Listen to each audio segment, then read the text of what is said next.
VNI joprojām ir aktīvākais būvniecības pasūtītājs būvniecības tirgu. Un šodien mans mērķis ir jums pastāstīt par mūsu pieeju iepirkumos, ilgtspējas jautājumos un arī ar dažiem prakses piemēriem parādīt, ko mēs šobrīd darām. Un ne visi zina, ka VNI joprojām mūsu atbildībā ir aptuveni 11% no visiem valsts piederošajiem īpašumiem. Līdz ar to mums kā lielākajam šim nozares uzņēmumam no publiskā sektora puses ir pienākums, un mēs aktīvi iesaistamies nozares sakārtošanā un jaunu iniciatīvu ieviešanā. Mums ir 3 galvenās atbildības jomas – attīstība, tātad būvniecības puse, uzturēšana, pārvaldīšana, un tad tas 3. ir deleģēto funkciju izpilde. Un ja mēs paskatāmies, kāpēc un kādā veidā mēs to darām, tad mūsu tas mērķis un vīzija ir faktiski nodrošināt, ka valstī, publiskajam sektoram, biroji, kultūras izglītības iestādes, mūsu drošības struktūras ir energoefektīvas, videi draudzīgas un arī moderni aprīkotas. Īsumā par pagājušā gada rezultātiem. Nākamajā slaidi, lūdzu. Pagājušajā gadā mūsu apgrozījums ir palicis līdzīgs kā 22. gadā, aptuveni 46 miljoni eiro. Mēs strādājam ar valstī un arī mums vairs nevajadzīgo nekustamo īpašumu pārdošanu. Tā statistika ir redzama uz ekrāna, 9 mums piederošie un 68 valsts īpašumi. Iespējams, ka esat dzirdējuši jau par vairākiem no mūsu pabeigtajiem attīstības projektiem, no kuriem lielākais ir Rīgas pils, Kastels atjaunošanas projekts, Dailes teātris skvērs, Leļu teātris un austrumu robežu būvniecības projekti. Plus vēl mums ir arī vairāk nekā 30 pabeigtu uzturēšanas projekti. Un te uzreiz varētu pieminēt arī to, ja šī ir tā pozitīvā puse, kas tad ir tāda lieta, kas mūs uztrauc. Joprojām mēs redzam, ka visos mūsu projektos vai vienā daļā no mūsu projektiem mēs laiku pa laikam saskaramies ar projektēšanas un būvniecības kvalitātes problēmām, par projektu īstenošanu laikā. Un šeit saistība izpildes aspekts ir ļoti būtisks, tā skaitā no ģenerāla uzņēmēja puses pret apakšu uzņēmējiem. Protams, ka mēs saprotam, ka tas nav viegli, jo liela daļa no mūsu lielajiem attīstības projektiem ilgst 4-5 gadus. Līdz ar to brīdī, kad mēs sākam plānot darbus, līdz brīdim, kad mēs esam visu pabeiguši, ir nomainījušās daudzas lietas. Ja mēs paskatāmies pēdējos 3 gadu laikā, tad, protams, pasaule jo īpaši ir būtiski mainījusies. Bet tas no mums un no mūsu sadarbības partneriem prasa krietni aktīvāku sadarbības modeli. Tas nozīmē, ka ir nepieciešamība regulāri sekot līdzi, kādā veidā projekti attīstās, uzturēt dialogu un tādā veidā pēc iespējas ātrāk risināt problēmas, kas nāk, nevis gaidīt, ka tās problēmas uzsprākst, un vēl ir sliktāk, ja tas notiekās publiskajā sfērā, un pēc tam rada daudzas negatīvas sekas visiem procesā iesaistītējiem. Cik mēs esam aktīvi iepirkumos? Nākamo slaidu, lūdzu.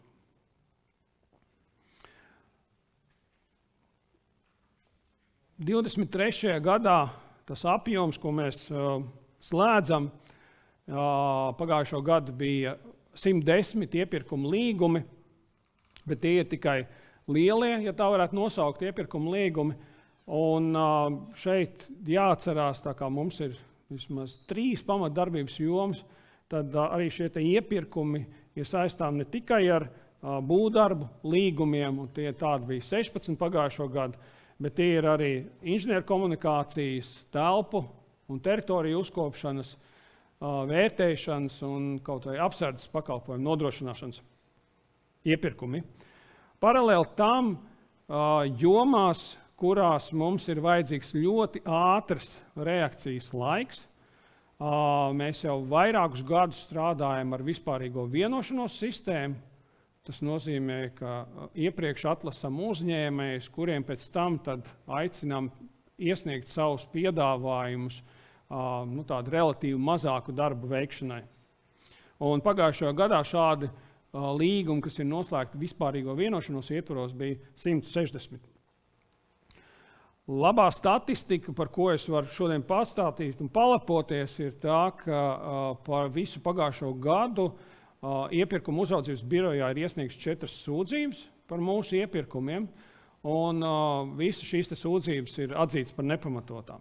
Līdz ar to mēs ceram, ka dokumentācija un veids, kā mēs sadarbojamies un aicinām pakalpojumu un būvdarbu veicējus pie mums pieteikties, ka tas ir caurspīdīgs, saprotams un vērsts uz ilgtermiņa sadarbību. Un vēl viena interesanta statistika, mēs mēģinājām paskatīties, cik aptuveni vidēji pie mums piesakās izpildītāji uz mūsu iepirkumiem. Tā statistika varijē. Un mūsu iepirkuma vadītājs teica, kā tad tur var pateikt, ja tev ir vienā konkursā ir 1 un otrā ir 7. Tad tas vidējais cipars mums ir 3 un vairāk. Atsevišķos projektos un darbos, kā piemēram austrumu robežu būvniecībā uz atsevišķiem darba posmiem, mums ir bijuši 7 un vairāk būvuzņēmēji. Un tas parāda, ka mēs joprojām gaidām un aicinām un mēģinām piesaistīt aizvien lielāku dalībnieku skaitu. Tomēr mēs redzam, ka, ja runa ir par specifiskiem pakalpojumiem, par specifiskām teritorijām, patiesībā tas piegādātājs skaits aizvien samazinās un samazinās. Nākamo slaidu, lūdzu. Filozofs Šellings ir teicis, ka arhitektūra ir tāda sasalus mūzika. Un par šiem projektiem savukārt ir jāsaka, ka tā mūzika droši vien ir pat atdzīvojusies atpakaļ. No aizvadītajā gadā eksploatācijā nodotajiem projektiem ir vairāki, kurus mēs gribam izcelt, un jo īpaši saistībā ar ilgtspējas aspektiem. Jo visos savos projektos mēs meklējam videi draudzīgus, energoefektīvus risinājumus, iespējas izmantot demontētos materiālus otro reizi. Ja mēs paskatāmies uz Rīgas pili un šo te kasteli, kuru atrestaurēja, tad tur sākot no tā, ka koka sijas tika izmantotas solu veidošanā, kaparjums, tālāk stendu izgatavošanā, dēļu grīdas tika atjaunotas, vēsturiskās durvis un logi. Jaunajam Rīgas teātrim savukārt arī mēs varam lepoties ar to, ka ir otrais izmantot būvniecības materiāli. Ļoti saudzīgi ir atjaunotas vēsturiskās apdars detaļas, un jo īpaši izceļami ir 20. gadsimta 30. gadu interjeru elementi. Ja dosieties uz Jauno Rīgas teātru, kur gan tradicionāli ir deficīts ar biļetēm, tā skaitā arī mūsu pusē, tad pievērsiet uzmanību gan lielajai lustrai, gan vispār lielās telpas apdarei. Un beidzot, vēl viens liels projekts, ko pagājušo gadu pabeidzām, ir Dailes teātra skvēra atjaunošana, padarot to vidēji un lietotājiem draudzīgāku. Un tas īpašais, ko mēs gribam uzsvērt, ir šī ilgtspējīgā lietas notekūdeņu infiltrācijas sistēmas izveidošana. Nākamais slaids, lūdzu. Un ja mēs iesākām par ilgtspējas prasībām, tad jau vairākus gadus būdami sektora līderi, mēs izvirzām vai no augstākas vai precīzākas prasības nekā tās paredz Latvijas normatīvie akti. Ja nav precīzs regulējums, tad mēs pēc pieredzes un labākās prakses arī skatāmies ārvalstu pieredzi, lai varētu virzīties uz ilgtspējīgāku objektu būvniecību, apsaimniekošanu, uzturēšanu. Un tas piemērs, kur var ieraudzīt to, kā mēs skatāmies uz ilgtspējas prasībām, ir šajās te ilgtspējas prasībās, un pagājušo gadu mēs sākām ar pirmo versiju, bet tā versija jau ir papildināta, un šobrīd ir pieejama ilgtspējas prasība otrā versija. Ir QR codes pieejams, redzams, kur varat aiziet tālāk jau saite uz mūsu mājaslapu. Jo tātad šī te ilgtspējas prasību pamat ideja ir virzīt projektēšanas un visu būvniecības procesu uz videi un cilvēkiem draudzīgi un arī ekonomiski liederīgo risinājumu ieviešanu. Šogad janvārī beidzās pārējais laiks Ministru kabineta noteikumiem par zaļā iepirkuma piemērošanu no gada sākuma 3. grupas ēku būvniecībai, pārbūvei, projektēšanai ir jāizmanto zaļā iepirkuma noteikumi, un attiecīgi tas ir viena no izmaiņām, ko mēs arī veicām savos šīs te ilgtspējas prasībās, ir ieviešot zaļā iepirkuma prasības mūsu projektēšanas un projektēju būvē līgumiem virs 1 miljonu eiro. Jo, protams, ka mēs redzam, ka šīs te ilgtspējas prasības ir lieta, kas ir svarīga un kas dod ieguvumu ne tikai mums, bet arī visai sabiedrībai, un tā ir arī atbildīga attieksme pret sabiedrības līdzekļiem, kurus mēs izmantojam. Šīs te ilgtspējas prasības ir praktisks dokuments.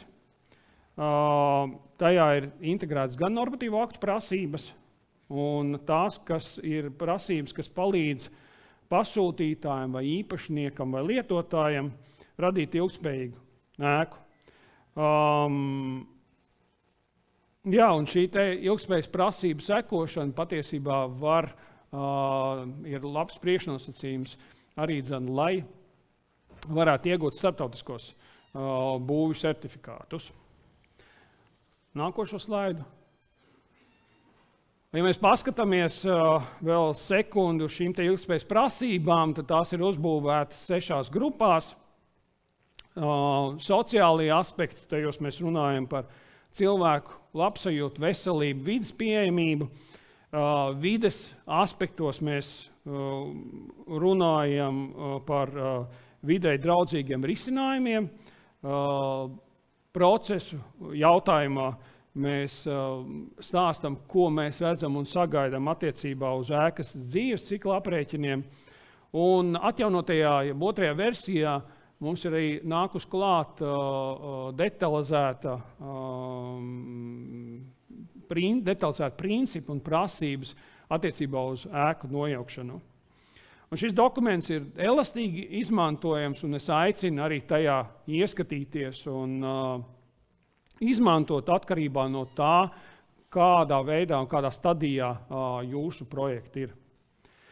Vēl viena lieta, ko es gribētu pie ilgtspējas pieminēt, ir, ka, lai mūsu darbs kļūtu vairāk klimata neitrāls, mēs esam sākuši arī auditēt, ja pārbaudīt piegāžu ķēdē saražoto CO2 līmeni un arī savus piegādātājus. Attiecībā esam jau pabeiguši 2 auditus par cilvēku tiesību ievērošanu, un ja tas cilvēktiesību aspekts izklausās tāds ļoti gaisīgs un augsts, tad patiesībā mēs runājam par darba tiesībām, pamatlietām, kas ir jānodrošina mūsu piegādātājiem, lai mēs būtu pārliecināti, ka mūsu sadarbības partneri ir un darbojās ļoti augstā līmenī. Un šie 2 auditi patiesībā arī piegādātājiem ir tādi pozitīvi elementi, jo zināmā mērā, ja mēs esam veikuši šādu auditu, tad piegādātāji ar lepnumu var teikt, ka kvalitātes latiņa ir ļoti augsta. Un visbeidzot par 2 atsevišķiem projektiem gribēju pastāstīt nākošo slaidu, lūdzu. Ilgtspējas prasības mēs pagājušo gadu jau ieslēdzām šajā robežas šķērsošanas vietas izveidas Kundziņsalā projektā, un šogad atjaunotās prasības ir ietverts arī vienā no lielajiem pārbūves projektiem ēkai Kalpaka bulvārī 6 prokuratūras ēkā. Šis te projekts Kundziņu salā apjoms ir pašlaik tiek lēsts aptuveni 40 miljonu eiro. Tātad mēķis ir izbūvēt stāvlaukumu, ēkas un kontrols iekārtas ēkas, lai veicinātu un atvieglotu robežu šķērsošanu Rīgas ostā. Un slaidā ir arī minētas ilgtspējas prasības, kuras mēs esam iekļāvuši iekšā, sākot ar dienas gaismas aprēķinu, energoefektivitātes simulācijām, apkārtējās vides ietekmes un citiem mērījumiem. Un tas īpašais aspekts ir, mūsu mērķis ir panākt, ka galvenā ēka lietošanu uzsākot būtu gandrīz nulles enerģijas ēka. Un attiecīgi arī lietotājiem ilgtermiņā izdevīga, ērta un ilgtspējīga. Un par otro projektu, nākošo slaidu lūdzu. Projekts, kam ir pievērsta gan sabiedrības, gan valdības īpaša uzmanība, tas ir austrumu robežas izbūve. Pagājušo gadu mēs fokusējāmies uz Latvijas un Baltkrievijas robežu izbūvi. Šogad mūsu fokusā ir Latvijas un Krievijas robežu izbūve. Tas ir vairāk nekā 180 km, kur izbūve ir jāpabeidz šī gada laikā lielākā daļa, un astes, jau tā varētu teikt, ir jāpabeidz nākošajā gadā. Un, lai šo te procesu izdarītu, mums faktiski ir jāveic vēl lielāks sadarbības, jāpielieto vēl lielākas sadarbības pūles ar visām iesaistītiem pusēm sadarboties. Tūlīt parādīšu pēc tam nākošajā slaidā, bet šeit tas, ko mēs mācījāmies no iepriekšējā projekta Baltkrievijā, ir vairākas lietas. Sākotnēji mēs cenu aptauju būvu uzņēmējiem veicām slēgtajā veidā. Tagad mēs esam pārliecināti, ka labāku rezultātu mēs varam sasniegt caur atklātām cenu aptaujām. Līdz ar to tas ir izmaiņas mūsu pieredzē. Mēs mainām procedūru, tehnisko specifikāciju mēs izsniedzam pēc tam, kad ir veikta potenciāla būvuzņēmēja reputācijas pārbaude.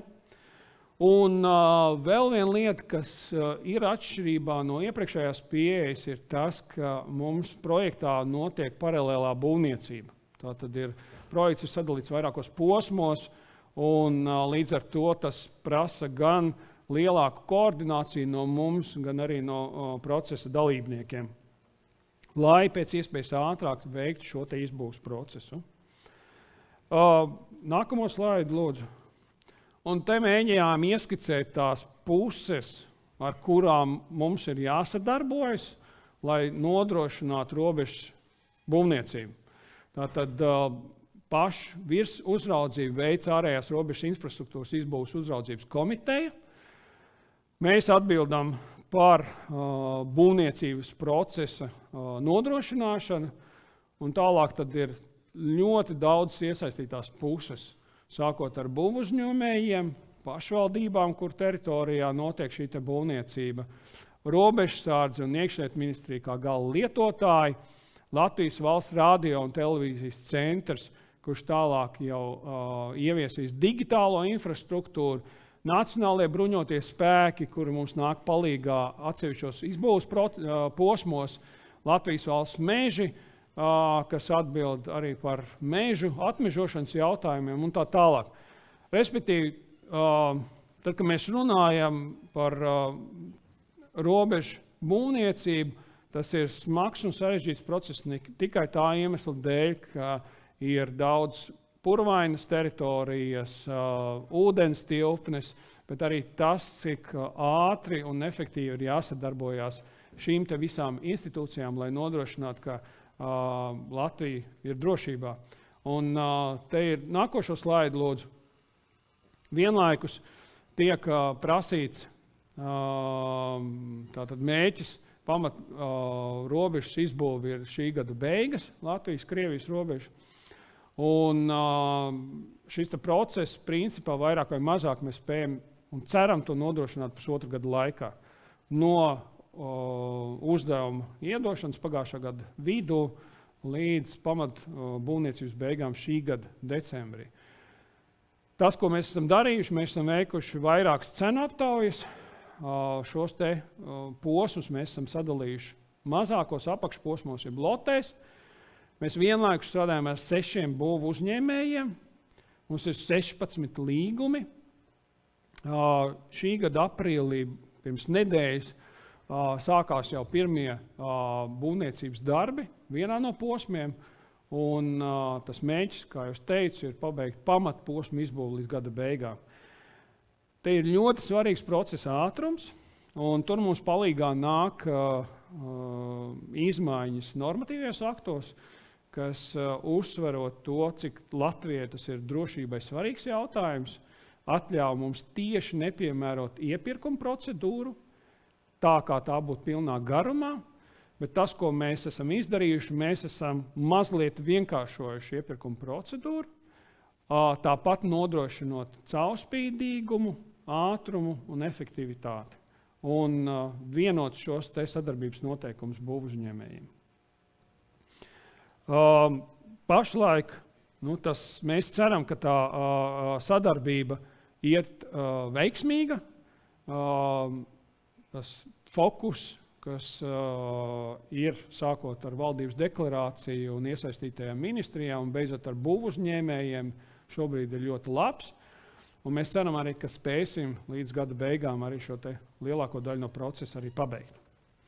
Un tad pēdējais slaids no savas puses, atgādinot, ka mūsu vērtības valsts nekustamajam īpašumam ir sadarbība, atvērtība, kompetence un to, ka vienlaikus arī, jo īpaši būvniecības procesā, mums ir svarīga drošība un veselība gan mūsu piegādātājiem, gan arī mūsu darbinieku pusē.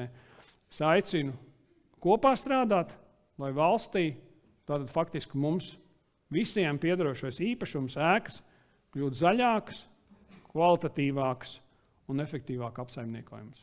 Paldies!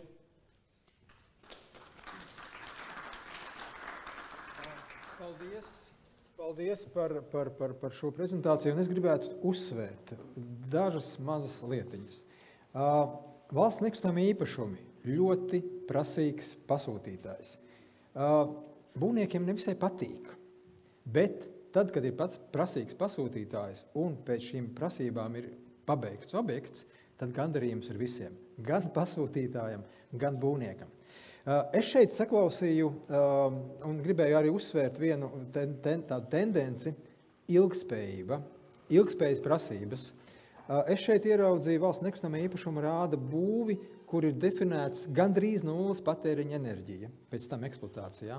Tās ir tādas pilnīgi jaunas prasības faktiski, kas mums gan projektētājiem, inženieriem, arhitektiem, būvniekiem uzliek jaunas lietas, jaunas kompetences, jaunu izpratni par šiem lietām. Un līdzīgi kā digitalizācija.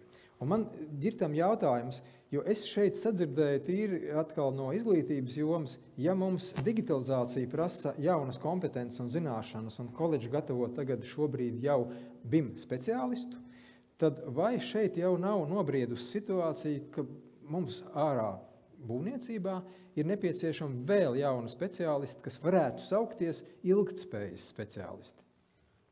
Noteikti, ka tā varētu būt, ka ir šis te, es viņu negribētu saukt par ilgtspējas vilni, bet tas ir pilnīgi jauna pieeja visam, kas ir saistīts ar būvniecības procesu. Prasību apjoms tikai pieaugs, jo, ja mēs paskatāmies aiz loga, mēs to varam ieraudzīt jau šodien vai šogad, ja pirms nedēļas mums bija 0 grādi, pēc nedēļas mums būs 22 grādi. Jau vide pati un klimats parāda, ka ir jāpieiet tam, kā mēs līdz šim esam darījuši savādāk. un rūpīgāk. Mēs līdz ar to skatāmies, droši vien, ka tāds vispārīgs ilgtspējas speciālists ir vajadzīgs, un tāds ir arī pie mums. Strādā kolēģi, kas kopumā skatās visu uzņēmumu ietvaros, un tā ilgtspēja ir gan attiecībā jau sākot ar mums pašiem, kā mēs darbojamies, vai mēs savās telpās nodrošinam energoefektīvos risinājumus, siltuma enerģiju samazinošu, atkritumu samazinošu. Ja? Un pēc tam jau tālāk iet pret šo te būvniecības procesu lietotājiem, telpu izmantotājiem. Vēl viens piemērs, ko es nepieminēju, ir mūsu mērķis šogad jau ārpus Rīgas arī radīt kopstrādes, pirmo biroju Cēsīs, mēs uz to procesu jau ejam. Plāns ir rudenī to kopstrādes biroju atklāt, kur jau būtu vienā ēkā iekšā strādātu vairākas publiskā sektora iestādes, kurām attiecīgi tad atkristu vajadzība pašām rūpēties katrai atsevišķi par savu ēku. Ja? Nu, tad mēs ejam atsevišķi jau projektēšanā iekšā pie visiem šiem te jautājumiem, kur vairāk un vairāk ieviešam, jo tas lielais izaicinājums mums jāskatās uz priekšu 10, 20 un 30 gadi. Ja? Un tad ir jāskatās un jāņem tas jaunākais. Bet es teiktu tā, ka tā mācīšanās jau ir kopā. Ja? Un mēs arī nākam ar savām idejām, bet, protams, kad arī tirgus var nākt un teikt, mums ir jārisina šāda vai šitādā veidā. Pašlaik, BIM attiecību jomā, es teiktu, ka mūsu speciālisti ir bieži vien tie, kas iet un arī stāsta un māca, ja, un pēc tam atkal saņem pretī to risinājumu. Mācīsimies kopā studenti esošie un arī nozares pārstāvi, mācīsimies kopā bez mācībām nekā. Paldies, Ģirds Rūde, Valsts nekustamie īpašumi. Paldies!